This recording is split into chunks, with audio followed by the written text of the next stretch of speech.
They say it's only at the top, so whatever you do, stay true. It's been a long time coming, and we need champions, and we also need ways to continually get feedback, and also a way for all of us to feel each other feel each other out.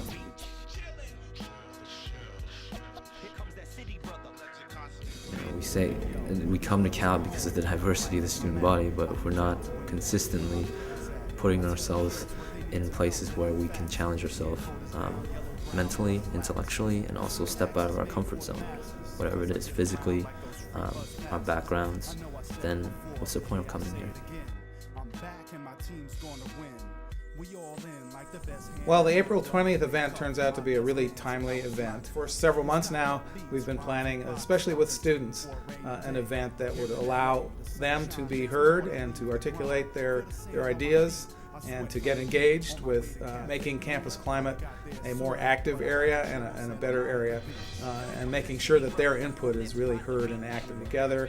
There's a lot of ideas on the table. I think there are a lot of people who are very interested in participating, so I'm really actually looking forward to getting out of that event a lot of positive ideas for action that we can move forward on.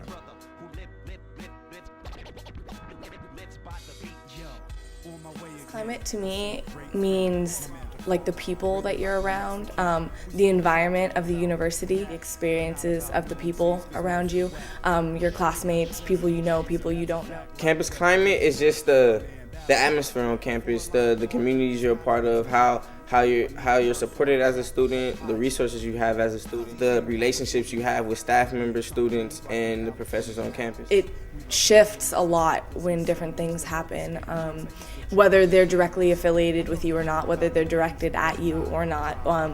I think that Campus Climate is sort of like an ever-changing thing. I don't know if it can be specified to one specific thing or another.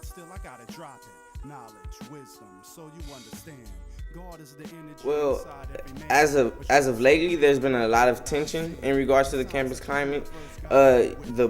In regards to the budget cuts, some of the resources for low-income students, minority students, students of colors are threatened and maybe cut in the future. There's been a lot of racial tension with the blackout and the Compton cookout and things of that nature. Then again, you have people who are so driven to do something about it, and people are organizing town halls and organizing ways for people to have constructive dialogue. So I think, sure, it's bad, but there's so many people here who want to make progress that,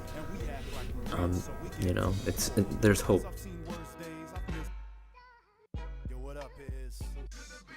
I'm looking to be more plugged in and have the community more plugged in with each other and ourselves around things that are in the campus climate that could be improved or we'd like to see improved. So a lot of people don't have an understanding of an experience that isn't theirs. And so having conversations in classrooms, having classes that promote it, having just interaction with people on a daily basis where you're sharing your stories and sharing, your like ups and downs and the way that you think about things. I think that that's probably one of the most important things that I would encourage more.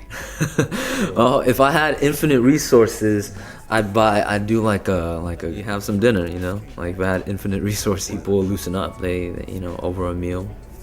I've seen people been able to be more human with each other and sort of break down the political lines a bit. I mean, it starts with strengthening the relationships, the interpersonal relationships internally in your own community, trying to create a unified sense of one purpose, one goal, one people, so that you won't have separate voices being heard, separate ideas, separate plans of action, but one unified plan of action is that much stronger. A good way to strengthen our voices and improve campus climate for me would just having more people of color, more people who look like me on campus, more people who have similar backgrounds. That'll improve my feeling of being at home, being in a place where I feel safe and comfortable. We have a lot of people's attention, and a lot of people who don't usually think about campus climate have suddenly seen that indeed that is a really important part of equity and inclusion and of having a productive campus.